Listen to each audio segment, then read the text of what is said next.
All right, so let's jump right in. Today, we're going to take a look inside the very architecture of how we think. We're going to explore the different kinds of mental maps that really uncommon minds use to navigate the world, to solve problems, and, well, to create something totally new. So, let me ask you this. When you're facing a problem, do you just automatically follow the path that everyone else takes? The safe route? Or do you get that little itch, that feeling that there's gotta be a better way, a hidden shortcut, or maybe even a whole new place that isn't even on the map yet? That question, that's really at the heart of everything we're talking about today. Okay, so let's meet our first type of thinker, the route finder. This is the kind of person who looks at a map and doesn't just blindly follow the line. Nope, they're instinctively scanning for smarter, more efficient, or maybe just more interesting ways to get where they're going. And this is such a perfect way to picture it. Most people get a new gadget or a toy and they use it exactly how the instructions say. But the route finder, the source material, calls them a fast-learning mind. They immediately want to pop the hood and see what's inside. They don't just see a single tool, they see a box of parts that can be remixed and rebuilt into something else. This right here, this is their whole process in a nutshell. You give them two simple blocks, and they don't just see two, they see potential. They see the basic ingredients of a problem, and their brain just starts firing off all the possible combinations.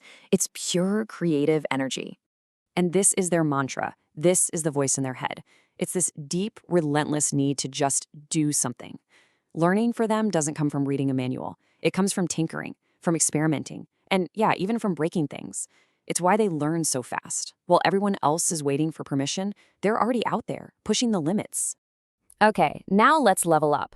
If the route finder is finding new paths on a map that already exists, the cartographer, well, they're the ones sailing into totally uncharted waters to draw a brand new map. This isn't about a better route, it's about making the world bigger. I love this analogy. Just imagine that the known world is this small, cozy clearing in a forest, but it's surrounded by this thick, impenetrable fog. Most people just accept that the clearing is all there is, but the cartographer is that person standing right at the edge, staring into that fog and asking that one powerful question: what if there's more out there? They just can't accept the existing boundaries. And here's the kicker. Real game-changing breakthroughs almost never happen where everyone is already looking. It's like a gold rush. Everyone's digging in the same crowded spot. The real treasure, the big discovery, is found by having the courage to go dig somewhere else, in that spot that everyone else wrote off as being empty. And you know what? It all boils down to these two simple but incredibly profound ideas. First, you have to be humble enough to say, hey, maybe there's something important I don't know. And second, you need that unstoppable curiosity to wonder, I wonder if there's a place no one has ever been. That's it. That's the mindset where brand new ideas are born. Which brings us to our final and maybe most strategic mindset. So, we've found new routes, we've mapped new lands. Now, what if you could actually design the entire system? The roads, the stop signs, the traffic lights, everything. Well, welcome to the mind of the traffic engineer. The source material uses this amazing term, chess skates, and it's just perfect. A true chess master isn't just thinking one move ahead. They're thinking about the entire structure of the game. Every single move they make is designed to do one of two things: open a gate for themselves or slam a gate shut on their opponent. They are shaping the very flow of the game. Just look at this breakdown. It's a masterclass in strategic thinking. Step 1, build your own advantages, your own highways. Step 2, start putting up walls to limit what your competition can do. But step 3, that's the genius move. You influence them so that the things they do actually end up helping you. And that's how you get to step 4, total control of the system. And that is the ultimate mind shift, right?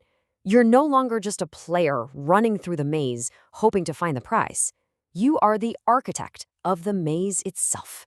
You're the one designing the hallways, the dead ends, and the secret passages. So, okay, let's zoom out and put all these pieces together. We have the route finder, the cartographer, and the traffic engineer. What does the whole picture look like when you combine them?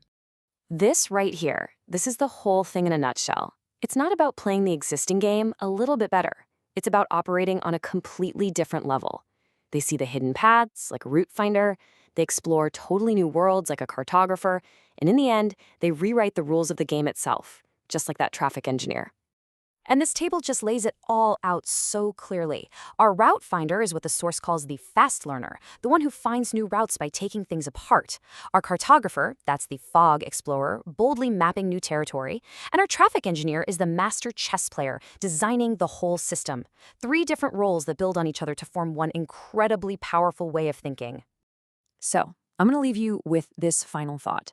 As you go about your work, your projects, your life, think about which of these roles you tend to fall into. Are you a clever navigator, finding new routes? Are you a bold cartographer, exploring beyond the fog? Or are you an architect, designing the very game itself? Because just recognizing your natural style, that's the first step. The real power comes when you realize you can choose which map or which blueprint you want to use next.